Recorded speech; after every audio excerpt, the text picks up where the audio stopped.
রুটি ঝোলের জন্য জল গরম করে নিয়েছি। এবার লোটে মাছটাকে ধুয়ে নেব গরম জলে।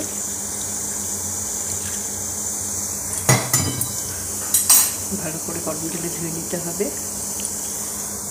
এই গরম জল থেকে তুলে নেব। গ্যাসটাকে ধরিয়ে দিয়েছি, কড়াই বসিয়ে দিয়েছি, লোটে ঝুড়ো করব। এবার তেল ঢেলে দেবো। তেলটা গরম হওয়া অবধি অপেক্ষা করব। হয়ে গেছে, শুকনো লঙ্কা ফোড়ন দেবো। আর এখানে দুটো পেঁয়াজ, মাঝারি সাইজের পেঁয়াজ গ্রেট করে নিয়েছি, আর রসুন আর কাঁচা লঙ্কা থেতো করে নিয়েছি। এটা নিয়ে নেব। এবারে দিয়ে দেবো অল্প আদা বাটা। লাল করে ভাজতে হবে। তারপরে লোটে মাছটাকে ছেড়ে দেবো।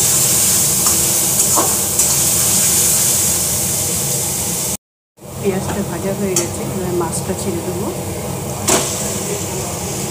দিয়ে ভালো করে নেড়ে নিতে লাগবে।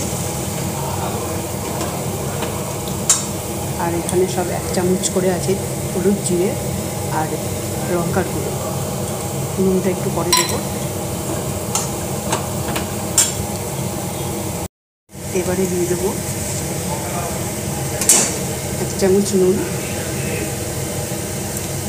দিয়ে মিশিয়ে এটা নাড়তে নাড়তে পুরো জলটা শুকিয়ে যাবে। তখন আমরা এটা নামিয়ে ফেলি। তাহলে আমাদের হয়ে যাবে লোটে ঝুড়ো। প্রায় 15 মিনিট এভাবে নাড়তে লাগবে।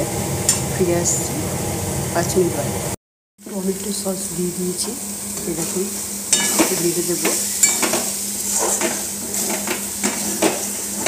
হয়ে গেছে আমার লোটে ঝোলের ঝুড়ো। এবার একটা পাত্রে ঢেলে দেখাচ্ছি। এই যে আমি পাত্রে ঢেলে পরিবেশন করলাম লোটে ঝুড়ো। ভালো লাগলে আপনারা লাইক, কমেন্ট, শেয়ার করতে কিন্তু ভুলবেন না।